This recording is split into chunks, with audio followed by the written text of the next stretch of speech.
Action. The one, the only.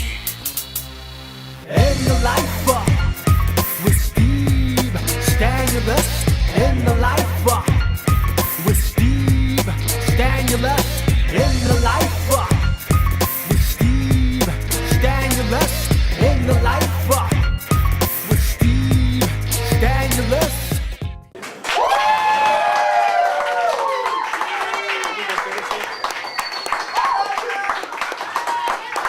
Welcome to In the Life with Steve Stanulis. I'm Steve Stanulis. We're back at the DL, one of the most amazing spots downtown in New York City. We have an amazing show. We have an amazing guest right next to me right now.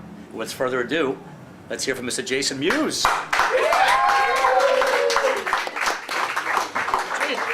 Jason, tell us what's been going on. I heard you got some things in the works. We have, we're here right now doing a little press and hanging, and we're getting ready for Jay and Silent Bob's super groovy cartoon movie. It's a graphic novel Kevin wrote about 4 or 5 years ago, and he turned into a script. And I was telling him I wanted to produce it and try to do some different stuff. And he gave it to me. It's been about a year and a half ago, and we started off. We were going to do a little animated, do a little 10 8-minute little shorts, because I thought it would take too long to animate, and I didn't have the patience, because I want that instant gratification. Right. So, ADD, right? Yeah, I was like, I need to see it right away. Right. So, but then I showed Kevin the first like 9 minutes, and he was like, "This is awesome." He's like, "We got to make it into a movie." And then I was like, "All right, if we make it in a movie, can we tour with it like Red State?"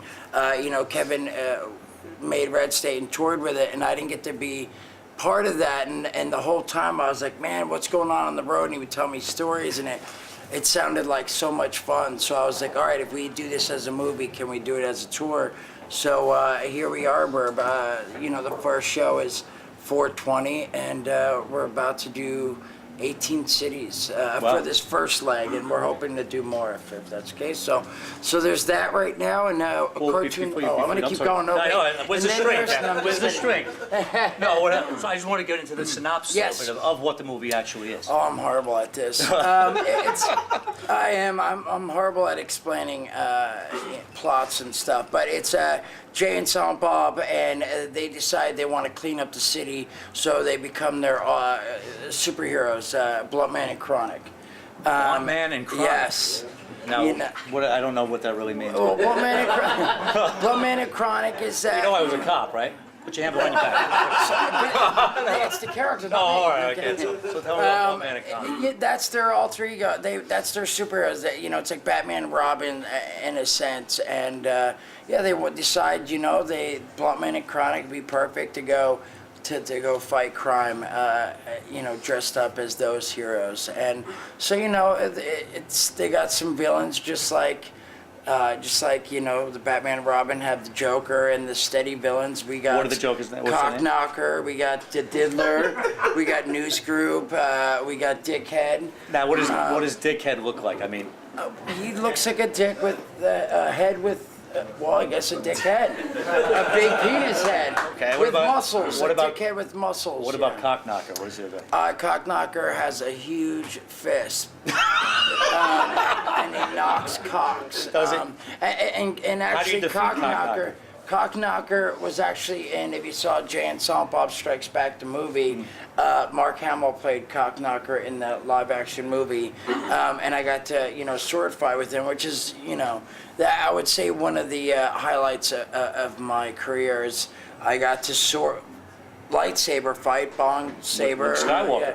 With Luke Skywalker. And then in that same movie, I got to try to go down on Princess Leia. Later on, Carrie Fisher is the nun, and she picks us up. And, so how was that experience? It was amazing. It was. I mean, nothing really happened, but just to work. She was older though, right? She wasn't really a hot Carrie Fisher anymore. She's kind of like older Carrie Fisher, but she's still Princess Leia. Yeah, I get it. So it was still amazing, and it was still. It's funny because every time I think about the movies I've done, it's like Mallrats, Stanley I got to work with, who, you know, I love comic books and stuff, and then Jay and Bob Strike Back, and I got to work with Mark Hamill and Prince Leia and George Carlin, like just tons of awesome people that it's still surreal to this day. So Now you're a Jersey boy, yes, so you're back home. I'm hoping to go back home, and yes, I'm back home. New York is part of my home. I used to take the train up here, which was fun when you're younger. Coming up here on the train is, you know, it's like coming it's almost like going to a whole like the other side of the U.S., like to L.A. or something. You know, it's like you take the train 45 minutes and you come out and you're in New York. But yeah, Jersey, man, and it was fun. It was good growing up there. No, were you and into my Bon family Jovi? there. No, you know what? I'm not into Bon Jovi. A little bit. I mean, of Bruce? course, some of the songs. Bruce, I'm into both of them. I like some of their songs. Skid Row, Geraldo Rivera. One of my friends. These are people These who are live in people my that- town. Yeah, they right. live in my town. And you know, I like some of. I mean, of course, Bon Jovi. Some of the songs are awesome, but I was more into like King Diamond and Ozzy and I was actually Adam Kiss. Man. I love Yeah, Kiss. yeah. You a Kiss guy? I was into Kiss. Yeah. Not huge into Kiss, but King Diamond was my favorite, and he still is for metal. And Adam Man. Adam I Man. love Adam Man. Goody yeah. Two Shoes. Yes. Yes. Strip. Strip. You strip for you, I'll strip Yeah. for me. Yes, please. So, but that's sort of what I was into. But it was cool, you know, seeing those guys around. Like I was telling him earlier that at our comic book store in Red Bank, Sebastian Bach used to always come in, and I don't know, I thought that was pretty cool because he'd be sitting there and you know, Skid Row. So That is cool. some cool stuff, man. So getting back to the film. Yes. So now you're going. You mentioned you're going on this whole city tour. Mm-hmm. What does that entail? I mean, It's gonna be we're gonna go to each city. We're gonna show the movie. We sit down, watch the movie with the audience, and then afterwards we're gonna do a Q&A. Cool. And then it's gonna be like a Q&A podcast. We're gonna answer a bunch of questions, and then we're gonna probably end it up with a podcast, and then we play a game at the end called Let Us Fuck, which is fun. It's like fake. It's like air sex, and you come up with weird names, you know. how do you even? So like, let's say you were there and you're like, I want to be part of this, and you came up on stage. So this is depending for on- air fucking. Air fucking. So like, let's say it was the Ewok cock block. You and I would have to go in the corner and we'd be like, okay, how are we gonna get this across to everyone? The sex position Ewok cock block. Right. So then maybe you get on your knees and walk like an Ewok, and then I come over at my cock and try to hit you with it. You block it, but then maybe you grab my nuts and then I slap them on your chin. Next thing you know, you're like going to town on me. Right. You know, and that would be the position, and then someone else comes up, and then there's a whole new, you know, like the Donald What? Duck Did you book. ever try that? And someone said, "I got it, Ewok cock block." No, they don't have to guess it. Oh, we alright. give out the position, or the audience can pick the Oh, I position. got you, okay. And we have to try to, and so whatever they call out, you can make up your own right now. So just think of something like the New York, such and such. Okay. The Gremlin ass fuck. There, so we'd have to get up. So you would say that, and then me and whoever would have to go in the corner, and we go. I think a gremlin. Okay, how are we gonna get this across to everyone? The New York fucking gremlin Ass fuck. ass fuck. You know, and then we make it up. You and I can make it up. We should so, create you that. know.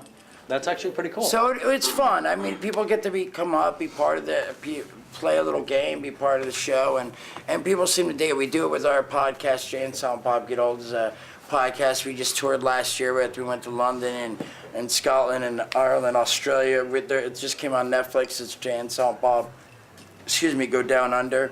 And we were. Was that with Princess Leia?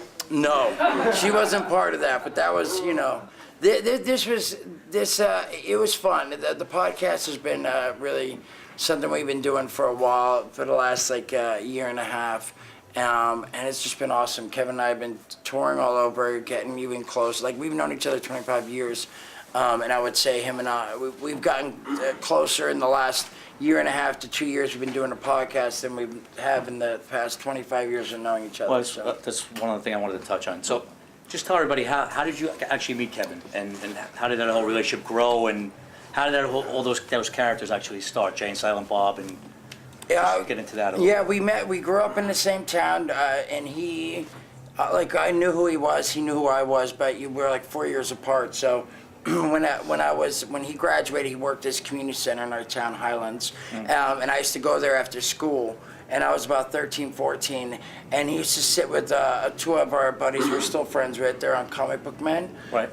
Walt Flanagan, Brian Johnson, and they used to all sit in the corner and read comics and talk about comics, and I used to just try to butt in. And finally, that one day they were going to a big comic book show here in New York, and I was like, I want to go, and they brought me. Brian was like, yeah, you can come. Anyway, that's sort of when I started hanging out with them and really started talking to Kevin and getting to know Kevin. And then I used to go to the Quick Stop and help him put the Sunday Asbury Park Press paper together, which is like 5 different layers of the paper, and you got to put them together for the big Sunday paper. Yeah. And I was the only person, his friends, that would get up at 5:30 in the morning and go help him. And anyway, we got closer and closer, and then he was like, "Hey, I wrote a movie, and you're really obnoxious, and you speak your mind, and you're always pulling your balls out." And so I wrote a character based off. I told him he couldn't pull his balls out until the end of the last segment. We have an agreement on that. Yeah, and he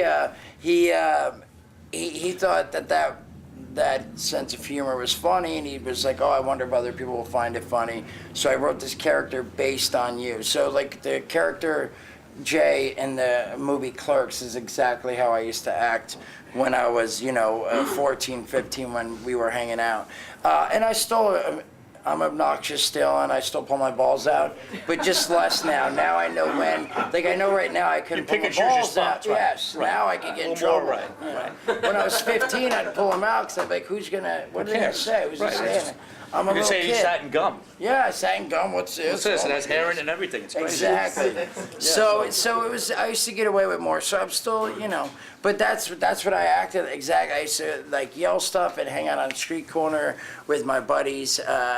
And so anyway, he wrote the character based off me, and then he's like, wow, I really dug those characters, so I'm gonna write them in the next movie. When Clerks got picked up and he got a 3-picture deal and he knew he was gonna make Mallrats and Chasing Amy, he's like, I'm gonna write the characters in each movie, and there you have it. So, cool. We did the movies, and it's been surreal and awesome. What's your favorite movie out of everything? Mallrats will be my favorite forever because it was Clerks. It's Clerks we like shot after work, and I used to roof. I roofed for like 4 years in construction, and I used to work all day, and then I'd go home for a bit, and we'd shoot at night. So it just seemed like it. It just seemed like more work. Like it didn't seem like we were shooting a movie. And it wasn't until Mallrats that like it was a studio movie, so there was like wardrobe and there was makeup, and we were staying at a hotel and craft service, food and all that to me was so surreal. I'm like, oh my gosh, someone's gonna tie my shoes, the wardrobe person, and they do your hair and that's cool. stuff, and I was sleeping with a lot of the people, the extras and stuff, and I was like, well, I'm getting pussy all of a sudden. You know what I'm saying? I didn't have sex till I was almost 18, so at that point, Mallrats. Extras, it didn't matter, right? Mallrats, I had probably sex with like 3 girls. All of a sudden, I'm shooting Mallrats, and there's like all these people hanging out, and I was just getting my dick sucked. I was sucking dick, they were sucking dick. That's It was amazing. Listen, you shut the lights off, it doesn't matter. It doesn't. If it's warm, there's a hole, fuck it. Yeah, who knows? So you're gonna hang out with me a little bit? Yeah. Ladies and gentlemen, one more time, let's go for Jason Mewes. Action. The one, the only.